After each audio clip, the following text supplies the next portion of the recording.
ময়দান থেকে ফিরার সময় আমার আল্লাহ পাক রব্বুল ইজ্জত আমাকে এত নামাজ দিলেন, এত দিলেন যে আমি 10-এর জায়গায় 11 গুণ লাভ করেছি। জোরে বলুন সুবহানাল্লাহ। 11 গুণ, তার মানে হযরতে ওসমান গনি যদি আপনার 1000 টাকা খরচ করেছেন, আমার আল্লাহ পাক রব্বুল ইজ্জত হযরতে ওসমান গনিকে 1,10,000 টাকা নাফা দিয়েছে। জোরে বলুন সুবহানাল্লাহ। আমরা শুধু দুনিয়াতে ব্যবসা করতে শিখেছি, আল্লাহর সঙ্গে ব্যবসা করতে শিখে নাই।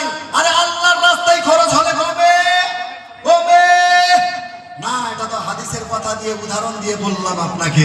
একটা জ্বলন্ত উদাহরণ দিচ্ছি আপনাদেরকে যে আল্লাহর রাস্তায় যেই জিনিসটা খরচ হয় সেখানে ঘাটতি হয় না, সেখানে কমে না। বলবেন মৌলানা কি উদাহরণ? একটা জ্বলন্ত উদাহরণ। ও বাপজি, আপনাদের দৃষ্টি আকর্ষণ করছি, একটু ধ্যান দেন, পয়সা না দিয়ে তবে একটু ধ্যান দেন। মাশাআল্লাহ, এক ভাই 250 টাকা। নারায়ে তাকবীর, নারায়ে রিসালাত। সমস্ত দানকারী জোরে বলুন জিন্দাবাদ। আচ্ছা, আপনাদের একটা প্রশ্ন করব, বলেন তো কুরবানির টাইমে আপনাদের দিকে কি কুরবানি দেন? কুরবানি কি করেন আপনারা বেশি, গরু না খাসি? বলেন হ্যাঁ বলুন, আমার কথা বুঝতে পারছেন না কেমন? গরু গরু। ও, আমাদের দিকেও গরু বেশি, তবে মালদার দিকে একটু খাসিটা বেশি করে। তো আপনাদের দিকেও গরু, মানে আমাদের বাঙালির দিকে তো একটু মিল আছে, গরু বেশি। আচ্ছা, আরেকটা প্রশ্ন করবো ভাবছি। আচ্ছা, একটা গরু বছরে কয়টা বাচ্চা দেয়? একটা গরু বছরে কয়টা বাচ্চা দেয়? কয়টা? আপনাদের দিকের গরুগুলো একটা দেয়। আমি ভাবছি যে হয়তো আমাদের দিকগুলোই হয়তো একটা করে দেয়। তার মানে গরু বছরে দেয় কয়টা বাচ্চা? একটা। আচ্ছা, এলাকায় কুকুর আছে না? কুকুর আছে? এই ছোট্ট ছোট্ট ভাইরা বলো, কুকুর বছরে কয়টা বাচ্চা দেয়?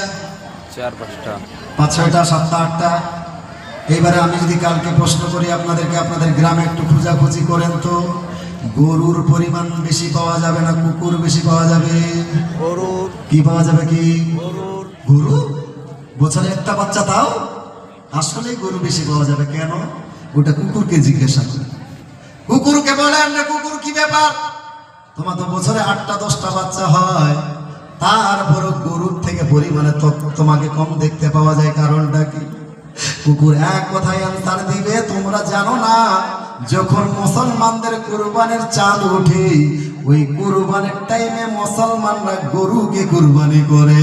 এই গরুকে কুরবানি করার জন্য আমার আল্লাহ পাক রব্বুল ইজ্জত গরুর একটা বাচ্চাতেই বরকত রেখেছে। জোরে বল সুবহানাল্লাহ। আর আমরা আল্লাহর নামে কুরবানি হয় না, আল্লাহর নামে আমাদেরকে কেউ জবাই করে না, যার ফলে আমাদের 8টা-10টা বাচ্চা হলে